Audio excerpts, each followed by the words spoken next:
So today we've got a sound is Alaskan salt miner from San Diego.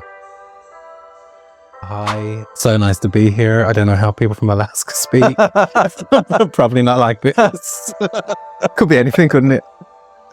An author, a philosopher, a poet, and a great friend. Hello, great to be here. Thanks for having me. I challenge that I'm a philosopher. I just don't think I've read enough philosophy, right? People who know about philosophy really know about philosophy. I know that Foucault thought that things were prison. Yeah. But I haven't engaged with much philosophy. Mark Fisher, I guess, that's philosophy. So your answer to that is, what is a philosopher? We're going to start with from some rapid fire questions. Sure. Just quick fire. Would you rather have the powers of space or powers of the sea? And what I mean by that is, you can go into space, but only our solar system, and there's no other life. See, 100%, because I think even if you can survive in space, I think it would get existential really quickly, right? You're just looking into the void, there's no one out there, you realise how vulnerable the Earth is. Yeah. I think C, 100%, especially I would love to know, it would be a bit of a gift and a curse, because I think I'd just spend all my time trying to discover the Kraken. Yeah. Like, it's a bit like... You might find it. Yeah, I might, but if I don't, that's all I'm going to be doing, is searching for the Kraken or like evidence of possible past Krakens. But I would still go for C. I think the global community would really have a lot of problems with you if that's how you used it. The global Kraken community. They'd obviously be thrilled.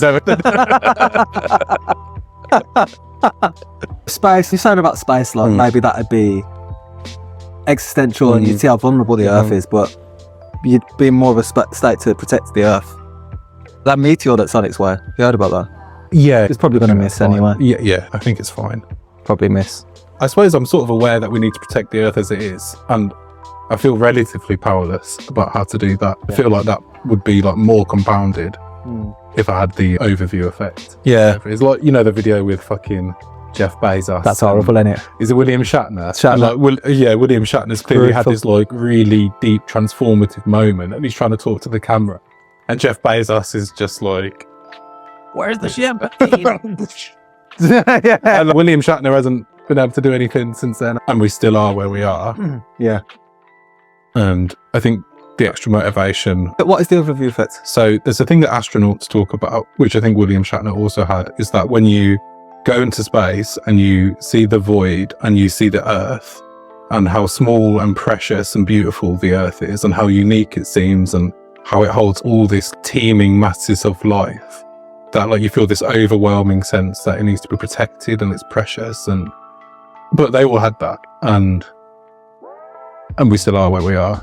So I don't think I'd want it. Sorry to start off on a pessimistic note. Moving on. Have you ever... Oh, the most quick fire.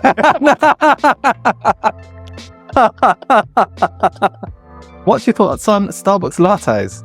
I don't drink at Starbucks. Sorry for that. Okay. What's your worst fear?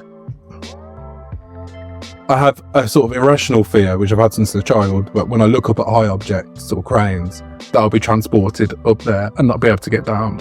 And when I have that sensation again, it's terrifying. So to be looking at a crane and then I'll imagine myself on it and I'll be like, what, how the fuck do I get down? What if you were to learn about a bit more about cranes, how they work, what the safety mechanisms are? Maybe you would lose that fear. Yeah, maybe. If you understood, if you're like, if I got up there, I'd just climb down the crane hatch. But I think when I imagine myself up there, I feel so paralysed that I can't move. And sometimes I have dreams like that as well, where like I'm up somewhere high and I'm paralysed and there is a way down, but I can't do it because I'm paralysed by, oh God. What? It's like, it's a subconscious thing, isn't it? It's a metaphor. I read this book before when I was into lucid dreaming. There was this woman and she had a therapist that was into dreams. Yeah. And it's the therapist that wrote the book. She had this dream where she was in the bottom of a canyon.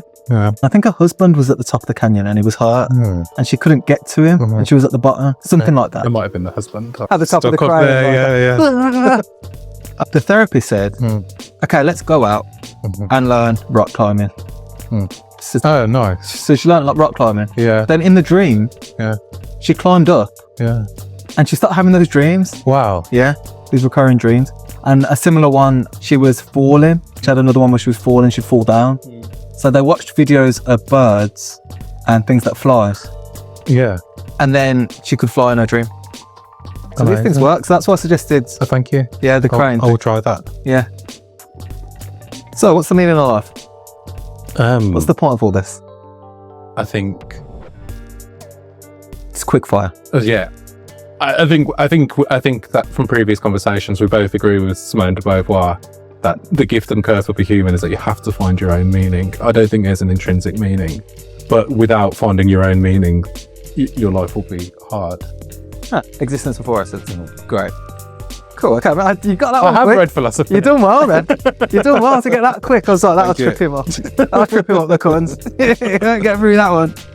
Oh, great. We're going to get into the deep dive next. Time for a camera angle change. We're doing things different. So we did a bit of a deep dive All here right. into creative process. When we lived together, came into the kitchen and you had some charcoal and some pens. Yeah.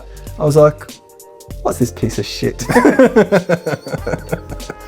But what I said was, what are you doing, you piece of shit? This guy. Anyway, I was like, what are you doing? And you were like, oh, I'm making a scrapbook to help me write my book. I was like, what's that about? What was it about?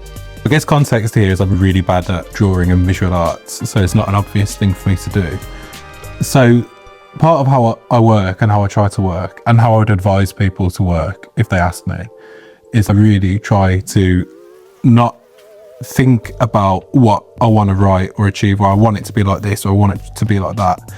I try and, as far as I'm able to, let my subconscious do it and see what comes out from that. But that's not a shortcut, right? If you want to work with your subconscious, you need to feed your subconscious. So I think you need to like engage with complex ideas and read books if you're able to, listen to podcasts about complex ideas and thought, have different sort of social experience. And for me, the art was like, I was doing something that I was shit at because I know I'm shit, so there's no expectation of it, but how can I express myself in this way? And we're sort of engaging with something visually, change the way that I'm writing. Creative input in, creative input out. Yes. And it's good to do a form of creativity that there's no expectations of, that you're bad at. Yeah. See, now I've recently wanted to do a similar thing. Okay.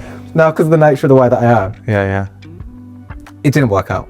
I wanted to do a bit of drawing. I like drawing. Yeah. Like, I got into it. I'm not good at it. You were good when like you were it. younger. What? So I thought. I'm washed. No, I'm decent. It's so hard not to compare to other people. And I thought, okay, what I want to do is I want to draw pictures of my friends as like RPG characters. Nice. Like a monk. Yes. Or a druid. Yeah. Fighting. And they'll be quite small in the frame. Fighting these terrible monsters. Yeah. But the monster represents whatever their challenge is at the moment. Oh, nice. It doesn't have to be deep or psychological. But it could just be like a big flat tire on your bike. Or say we sat bored on the bus and then you're against a bus monster Yeah. and you're like a knight. Nice. So I was like, okay, how can I get good enough at this for it to be enjoyable? Because there's always that pain period.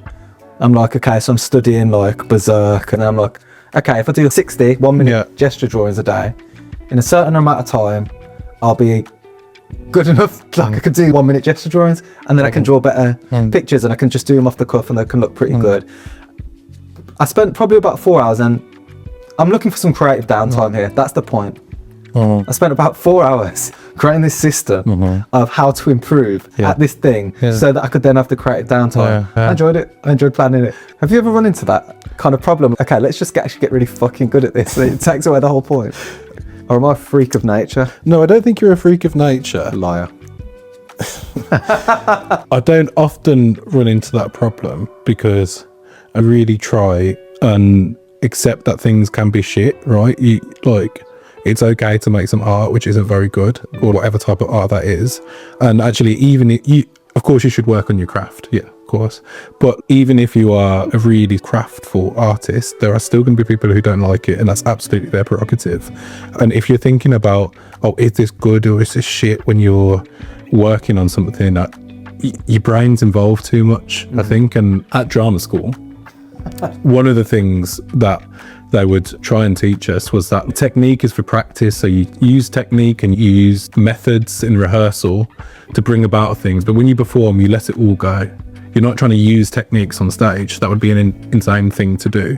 Like, technique is for practice, like the act of doing the art, I would say, like, just do it if you can, although that can be hard. You were talking about creative techniques. I'm getting better at pivoting in interviews. Let's talk about creative techniques. Great segue. Zoom out for a second.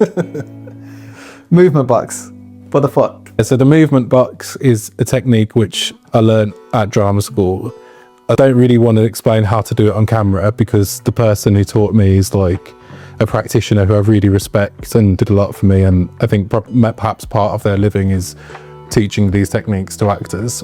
So I think what I can say is my understanding, I haven't been an actor for a very long time, is that's a thing called a Michael Chekhov technique. And it goes back to that thing of not trying to intellectualize too much. So it's a lot of using colors and images and seeing what, or if you're feeling a way, trying to see what color and image that is. And there's maybe some Jungian stuff to it as well. And that's a sort of healthier way to approach a creative process than thinking, in a case of an actor, I am this character, I'm doing this because I am this character, because your brain knows that you're not. So you're trying to convince your brain something that isn't true, and there are some who would say that's not a healthy thing to do. Your brain doesn't like that. There are lots of actors who use sort of Stanislavski techniques or whatever who are fine, apart from being actors. I'm playing. Some of my best friends are actors. Do you know what? I've written Stanislavski and I've spelt it so badly. I didn't even know what it said. You're not far off. You've just used a T instead of a V. So But just my hand's not as bad, and for some reason you can read it better than me. work in education. You were saying recently to me about these three Stanislavski techniques, these three circles. Oh, the Found that kind circles of of interesting. attention. If there are any actors watching this and those aren't actually Stanislavski, I'm sorry, I've quit acting. You won.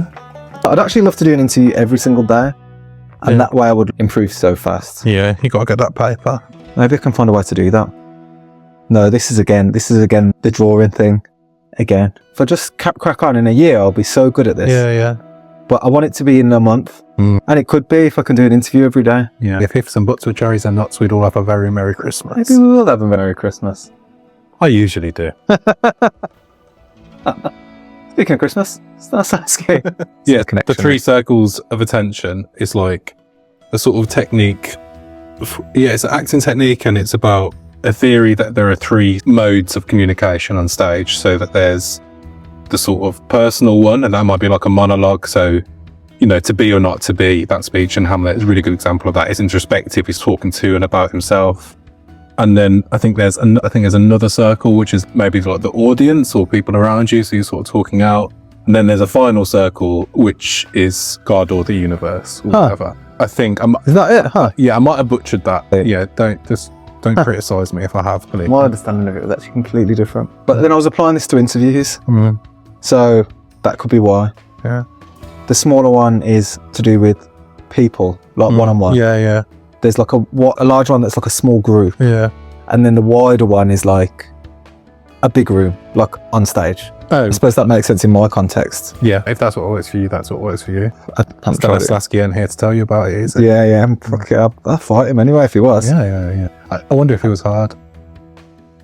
Yeah, I reckon it's like Gordon Ramsay hard, but like not hard. Like Really. if he loses his temper, he could probably punch you up, but you probably won't have a back and forth fight. Yeah, he's not hard like that. Yeah. But yeah. I was watching Gordon Ramsay the other day. Yeah. Not hot ones. He's very nice to children, isn't he? In that show, where he teaches the children how to cook, and he's very kind to them. Probably good for his publicity, isn't it? His brand is being a prick, isn't it? So, I think he is a bit of a prick, isn't he? probably. Seems- It's in that clip when he's like, "Oh, I was really down on our luck, and I went to my girlfriend's dad's for a job or something." Oh. And he was like, "Sell your Porsche." I was like, "You weren't down on your fucking luck, you cunt. You had a Porsche." Yeah. And the way in that clip is, I just thought it was brilliant. I thought, you bastard, but also, you clever bastard.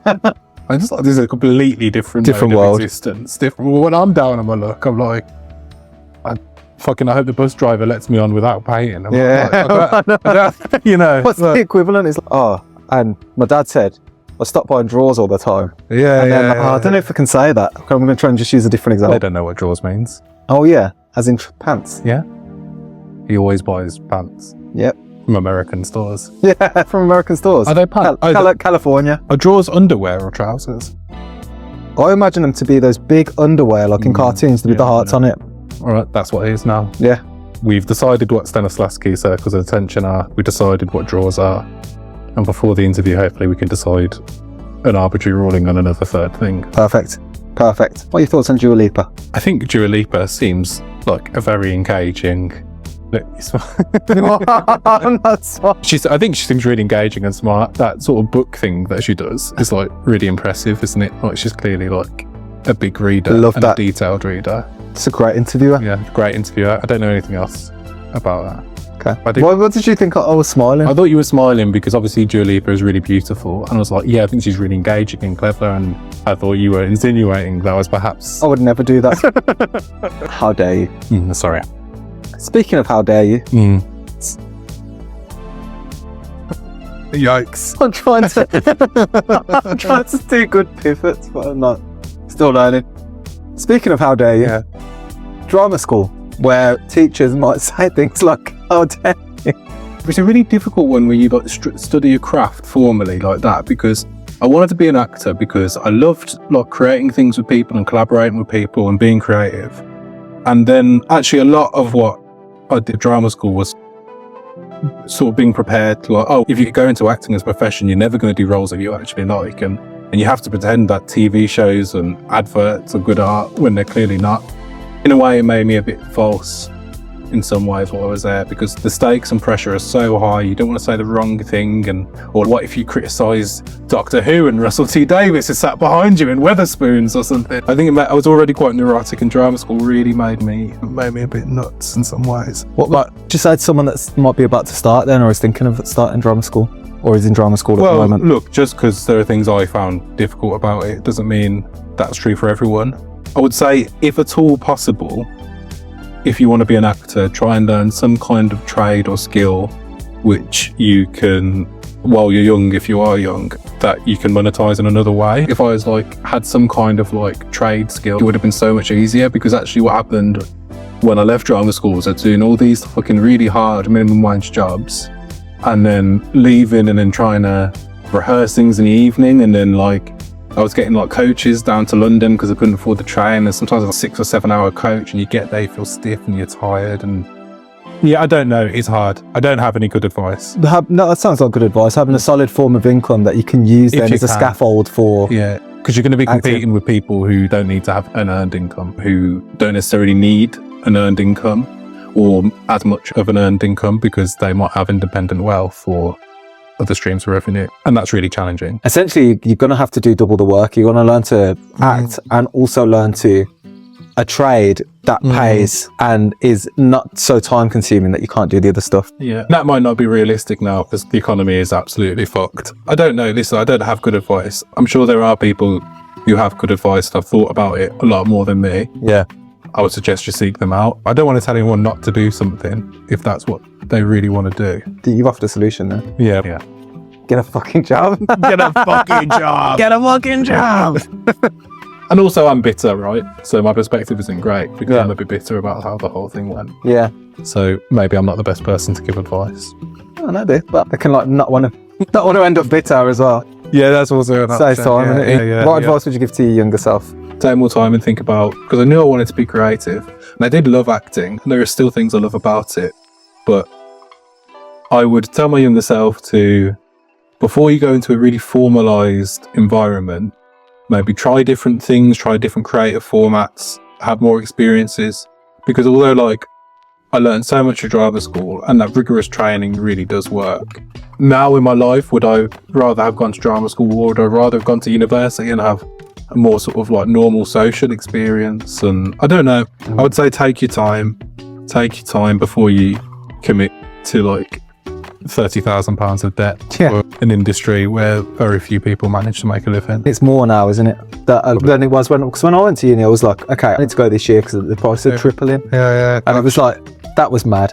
It was, it was just after the Lib Dems, and they were do you know what? We're going to make it cheap or free. I don't remember what the fuck they said, but so I'm going to make it cheap or free. And then it was like, all right, let's actually, I'm politically engaged now. Let's get involved. And then it was Tories, and they fucked it. They tripled it. Well. They tripled it.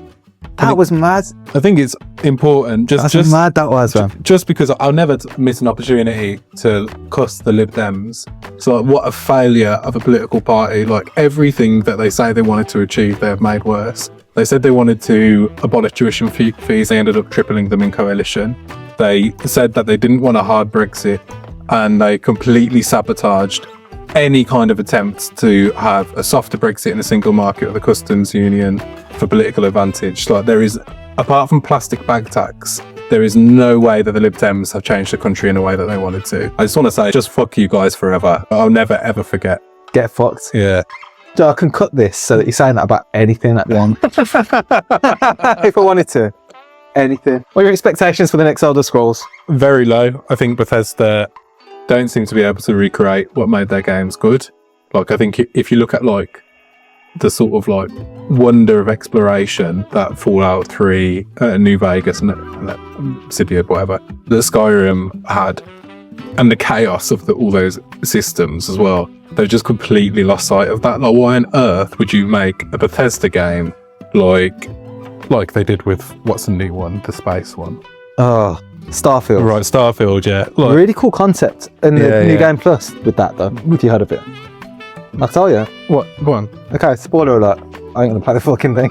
I won't even bother. Yeah. The next time, the whole premise of the thing is there's like some kind of, you're looking for some pieces to some alien artifact. Yeah. And that alien artifact is from these interdimensional creatures. Yeah. That's interesting. Yeah. And then once you complete the game, you become one of the interdimensional creatures. Okay. And you start the game again. Yeah. In a different universe that's slightly changed to yours. Oh, that's cool. Where things are different, like you might end up in one and they're generated. I think there are different scenarios. You might end up with where the main characters are dead. You might end up in one where there's another version of you there. Oh, wow. Already doing the quest. No, and that you're is behind cool. it. That is cool. Really cool. Bethesda are great. Yeah, shame the game sucks. Yeah. Got one cool idea, and I don't think they implemented it very well, apparently. But what a great idea. It is a great idea, but you know that thing how a lot of the worlds are like procedurally generated, which could be fine, except there's not loads to do on them. Yeah. Each base is like a cookie cutter, so you're coming across the same building Fucking again and sucks. again, and I'm just like, that's What are you doing, I remember man? playing Just- New Vegas, and I was like, I never was like a RPG like Dungeons and Dragons guy, but I was role playing it so hard because the story was so immersive, so rich. Like I was like Jet addiction. Yeah, the jet addiction. I was living in a motel room. I was down on my luck, but I was gonna get Benny. Is that I with was gonna Boone? get Is Benny. Boone in that one? Yeah. Boone is just one of the coolest companions. He's fueled by hate. It's not to love. He's no Garrus, though. No. Any better companion than Garrus? In any game? I guess Morrigan in Dragon Age is really cool if he's like an evil character. Are you talking about the new one or the? I never played. She's in the first game and I think the most recent one. Did you play not the newest one, but Inquisition as well. She's in. Oh, I see. I didn't play Dragon Age. Apparently, it was really good. But apparently, it's very similar to Mass Effect. Yeah, really. Yeah, same story. Same, pretty much. Yeah. Better than Garrus. No, I don't think so. But No one is. I could see how someone might say He's always doing that I also thing, haven't isn't he? played, Every like- time you check in with him, and he's like, he's calibrating the cannons. I'm like, man, just come on, man. Please talk to me. Talk to me, man. Yeah. And then when you see like a new question come up on a dialogue wheel, like, yes, my pal. What? I've never felt like that about a character in No. a game. I don't remember what's so fucking cool about him. It's just the best. Yeah, the voice helps, right? I would kill every other character or let him die if it made Garrus on the team. Yeah, 100%. I can't get him in other games. But they would just ruin it. Yeah. They would ruin it. Yeah. All right. Abel, thank you for coming onto the show.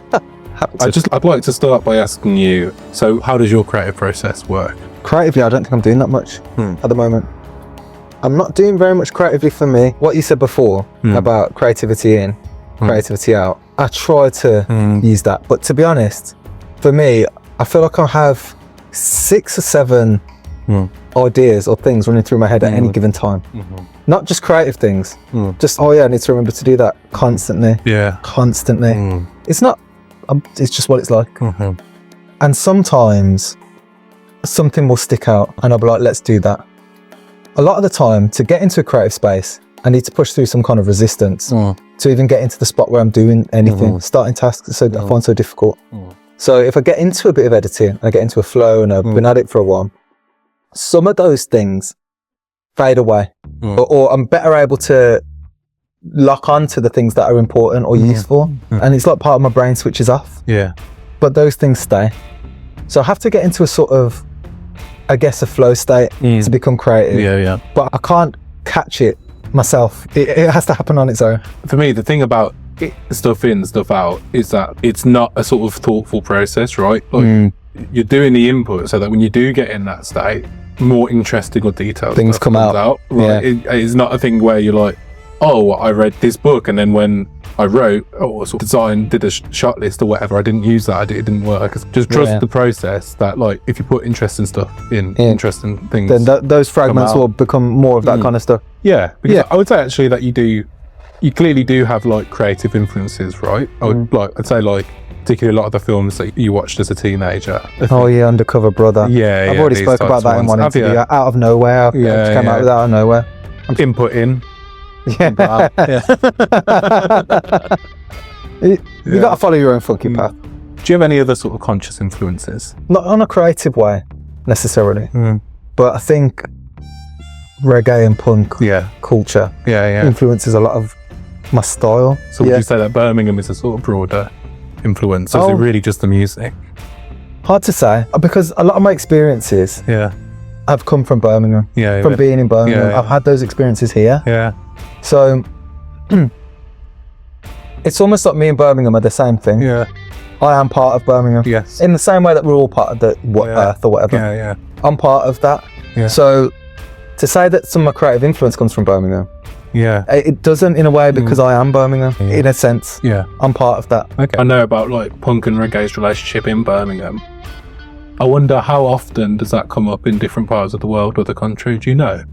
Because I remember growing up, you would see bands here which were like, it weren't just that the punks and people who like reggae were hanging out together. There were bands which were both. God, do you remember Malarkey? They was good. That gig in the old studio. It's one of the best gigs I've ever seen. Ever seen. It was so wicked. Like the energy there was just like amazing, and it's so exciting to see like that kind of fusion live. You really feel like I'm part of something really significant here. I'm witnessing something really significant. I had never seen nothing like that. That was really good, man. Some of the ideologies are quite they're both quite anti-establishment. I've always thought, it's always seemed obvious to me, but I think growing up at the studio, I don't get out of Birmingham that much. No. Nor should you. Yeah, no, it's not much. No. It's not that good. No. It's not that good. It's not that good. I go to other places, I'm like, now this is good for a bit. But it ain't that good. Like I went to Bristol, and I was like, hey, Bristol's pretty good. I'm like, oh, it's great actually. It's like a lot of the things I like about Birmingham. Obviously, I love Birmingham, but not disproportionately, I don't think, to how good it is. I go to Bristol, and like I got a lot of friends in Bristol and that, and Bristol's cool. I like the vibe there. I'm like, oh, it's graffiti, and at a certain point, I was like, fuck this. I don't know what changed, but I'll tell you the moment. I don't know about unpicking what it was exactly, but this small like little van, it was like a truck. Now like you get these trucks like, but it was like a mini version. And it had like fresh produce, like fruit and veg. Had some really well designed sign. And I was like, I seen that. I saw it drive past. And I've been there, I've been like, whoa, they've got fresh fruit and veg like on every corner. I was in St. Werburgh's. I was like, fuck this shit now. Fuck this, man. I want to go back to Birmingham. That's so interesting. Why did you have such a strong reaction to that? I think there's a gentrification element there. I'm like, this end like Borsa Leaf stall. They've got fresh fruit and veg. It's cool, but it's a bit artificial in a way that turned me off. I don't know the history of Bristol very much. I don't know what the history of... They're about it there. Yeah, for sure. You can't deny it. You can't deny it. When those fascists tried to get into the refugee centre and they got past the cops, but they didn't get past the fucking Bristol anti-fascists. I think, you can criticise a place, but also if it has that baseline of solidarity, fair play to them. I'm not hating on them. No, for sure. I just think, Bristol is a really complex city though, right? Really complex. And they've got a history of that. Me and my dad were listening to this. I don't know enough about it, but there were some race riots. Like we were listening to this thing on like radio, some radio station. And like the voices of people on there sound so like olden days posh. There were all these black lawyers and they were representing some of the rioters and that. And anyway, they're talking about Bristol. They're saying, it started off here, it was in Manchester, it was in London. In Bristol, they're talking about Bristol, and I thought, it sounds about right. So they've got a history of it, although I don't know enough about these riots, so don't ask me. Do you still apply? So we spoke quite a lot about my experience of higher education. Do you still apply things that you learn in higher education now? Do you wish that you approached higher education differently, or... I don't know how personal to get. Higher education for me, I was putting off work for 3 years.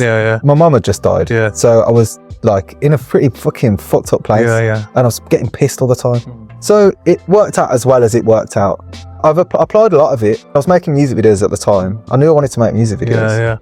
I was learning the skills there just about, and I had my sort of a bit of a misfit teams where I was like the director and we're getting through it. Do you know what I mean?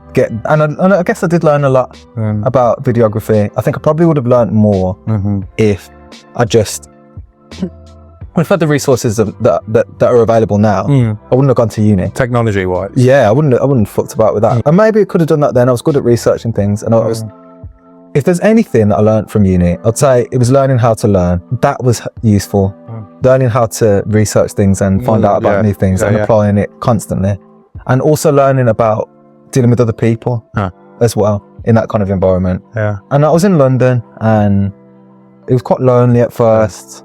Learning this can be a really important thing though, right? Yeah. Especially, I think, creatively. There are people who, like, solitude can be a really big part of a creative process. People with money, like, will sometimes go and seek solitude to do creative practice. Yeah. Because I think it's The like... beach in Hawaii. Yeah, or I don't know, like a hut in the woods somewhere. Yeah. I don't know.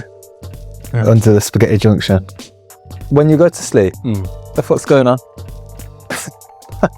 I have quite powerful dreams. I mean, I'm sure everyone's dreams are powerful. Sorry, that's quite... Not necessarily. That's quite self-centered. But I have quite... Is it self-centered? Because I'm like, isn't that thing where sometimes people are like, yeah, actually my dreams are really weird. Everyone's dreams are weird. Yeah. It's fucking crazy brain imagery while you're sleeping. It's just a mad trip, isn't it? Yeah. But you didn't say weird though. Yeah, The powerful, I suppose, in fact, to me, like what you're communicating was that you place importance on it. I also have quite dialogue-heavy dreams. I had a dream the other night where there was something in a kitchen that I needed to get, a working kitchen. And on the way, there was a bar member and she said to me, it's like, listen, I know you've got something to get from the kitchen, but you got to remember, the kitchen is a circus. And in the circus, clowns are kings. And I was like, thank you, bar member. And I went in and I was trying to get this thing. I don't know what it was, but it's something I was trying to get. And I asked to speak to the chef, and the chef came out and they were doing like a Monty Python silly walk. And he started doing a German accent. And he said in this German accent, oh, this cake, I call it the Weimar Republic. And then I said, oh, is that because it's crumbling? Did he get it in the dream? Yeah, well, this is what's interesting, is he did a big performative laugh and then left, and I was laughing at my own joke. Of course. And then I realised I hadn't asked him what I needed to, because he bamboozled me by baiting me into making a historical joke. Interesting. How do you think that applies to your waking life?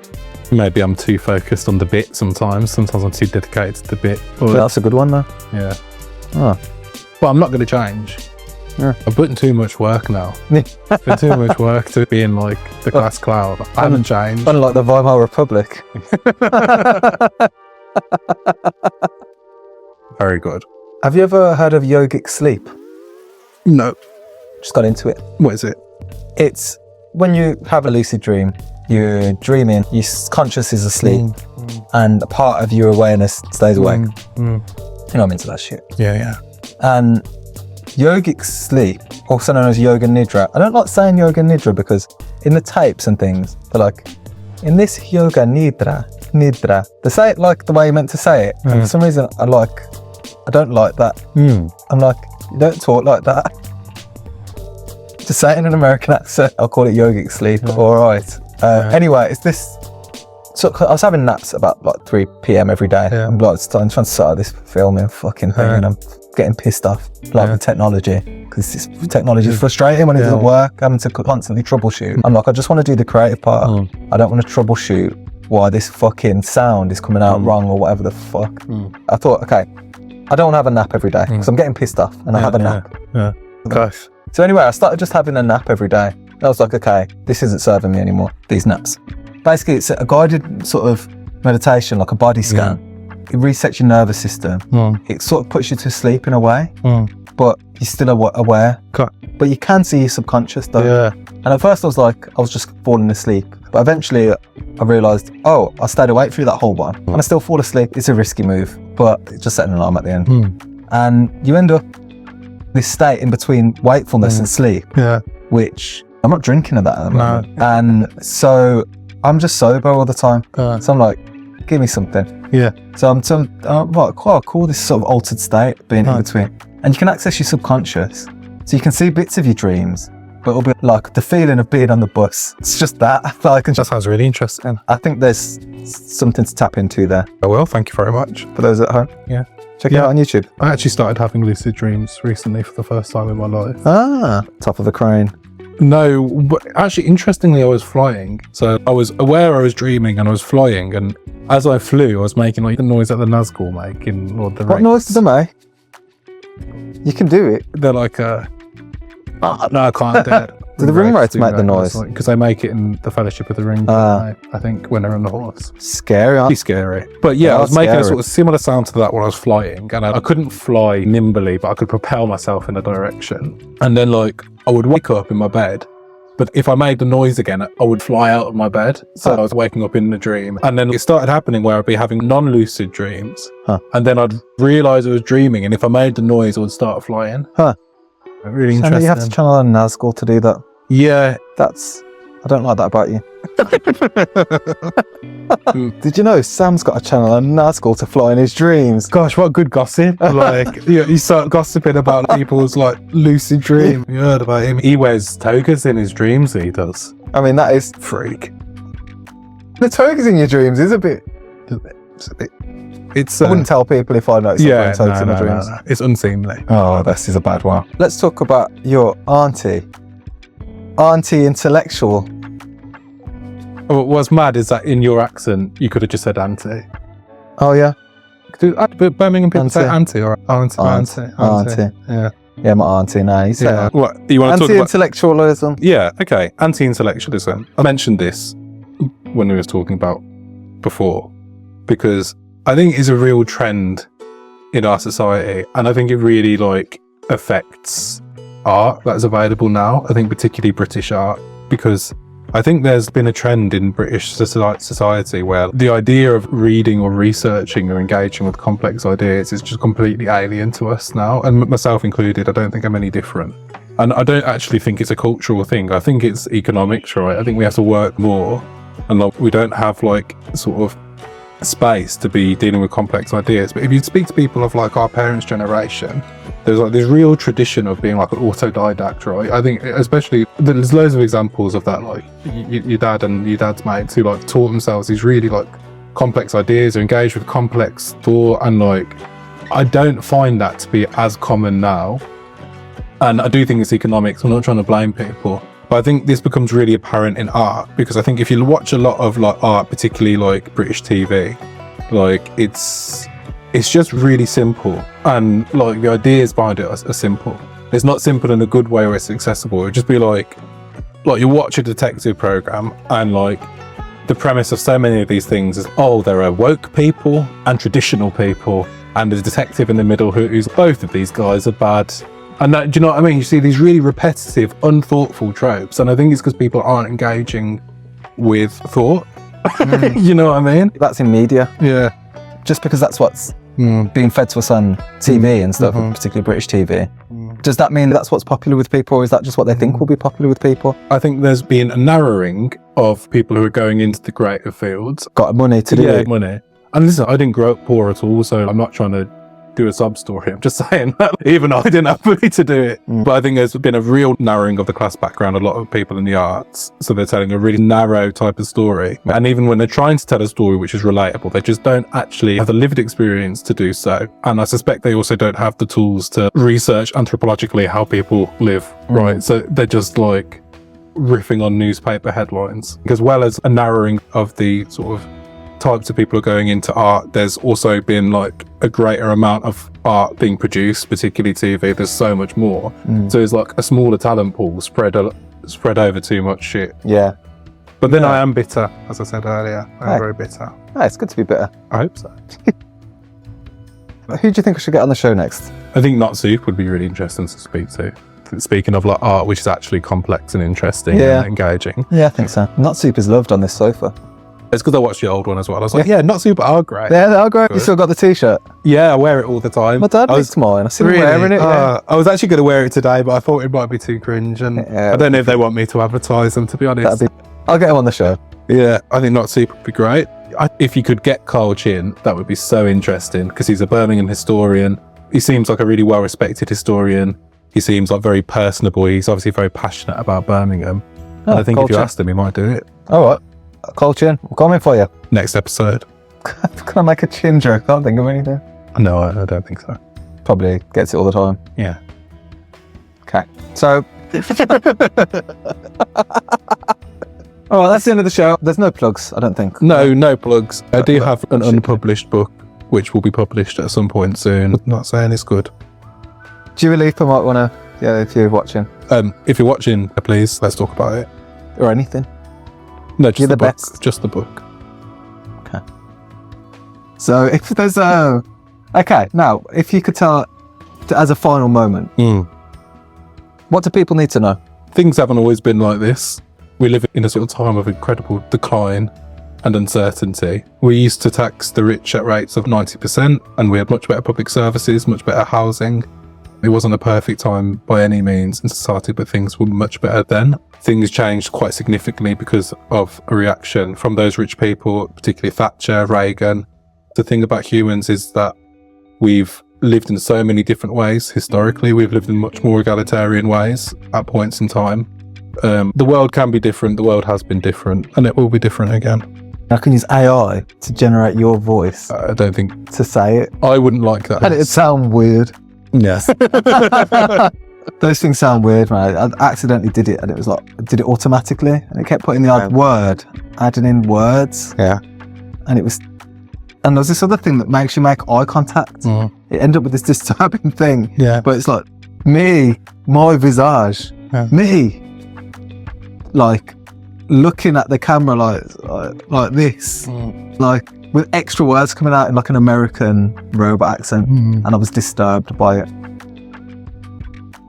That's the end of the show. See ya.